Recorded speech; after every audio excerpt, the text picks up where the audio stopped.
Steve Palmer here, Lawyer Talk, another episode of our DUI OVI 360. We're going to call this the 420 edition. What does that mean? We're going to talk about smoking pot and DUIs, at least here in Ohio, and how it works. So Ohio's had this, we'll call it an emergence of recreational marijuana. So like many states, Ohio's gone green, so you can smoke recreationally marijuana here in Ohio. And for the last several years, we've had medical marijuana as well. That means that people are smoking pot, and they're doing it lawfully, at least under state law. Whole different episode on what the feds are doing with this and whether it's still a federal crime. It is, but we'll deal with that a different day.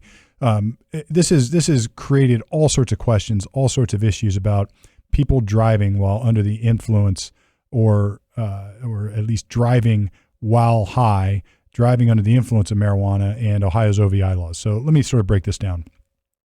It's really similar to alcohol. So alcohol-related OVIs, you can get charged in one of two ways. I'm simplifying it, but really one of two categories. You've got the old-fashioned way where you're just under the influence of alcohol and you shouldn't be driving. That's what your granddad would know about. And then you've got another offense called a per se offense that says you can't operate a car with a prohibited concentration of alcohol in your blood, breath, or urine. Marijuana works sort of similarly.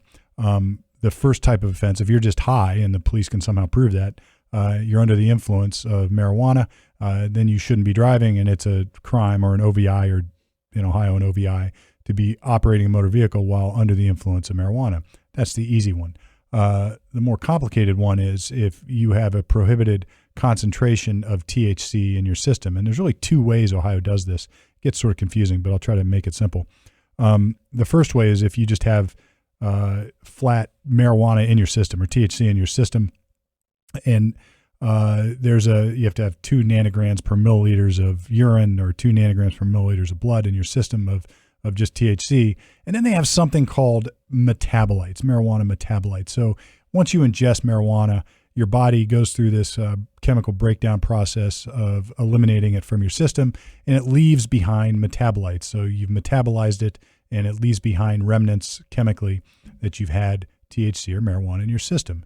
And the law also tests for that. So there's two ways you can have that per se type of offense. The first would be if you've got a prohibited concentration directly. The second being a metabolite. And then I guess there's a final category that combines them all. You could be under the influence and have a prohibited concentration while driving. Now, the question everybody asks is, well, wait a minute.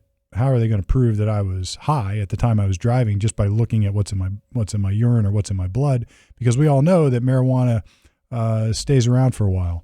Well, that's where it gets sort of dicey.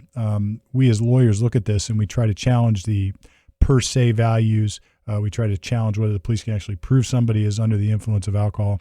And it gets more difficult because even if you appear to be completely fine, you don't look high, you're not eating Doritos while you're driving down the road and everything else looks normal, how do they actually prove you're under the influence? Well, evidence is evidence. The police have created this category of experts called drug recognition experts, or DREs, where in theory they can come in and they do a series of voodoo eye testing and some other things, and they say, I hereby think that this guy is under the influence of drugs.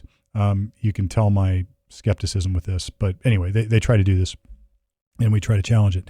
I don't have a good answer for this, folks. All I know is that we fight these cases, we do our best, and it's not always easy. Clearly, as I've said before, first do no harm. If you're smoking pot going down the road and you get pulled over and the car's going to reek like weed, you're probably in trouble. So the best defense is not to do it. But if it does happen, lawyers in Ohio, we're learning how to deal with this, and we know how to challenge this stuff. Different jurisdictions are treating it differently, but it is a concern. Don't think just because it's recreationally permissible, you're going to get a pass for having metabolites or marijuana in your system. You won't. The best advice I give anybody when they're charged with OVI is go hire a lawyer. Hire me if you want. Hire somebody that's competent. Either way, get some help because it's not easy. Anyway, DUI 360, 420 edition, lawyertalkpodcast.com. If you want me to cover a topic, just submit me a question there, or go to YouTube or Facebook, wherever you get your social media. We are probably there, off the record, on the air, at least until now. Hey, Steve Palmer here from Lawyer Talk. Thanks for listening. Hope you enjoyed it. Check us out, all our social media. Like, share, interact, ask your own questions. We're here for you.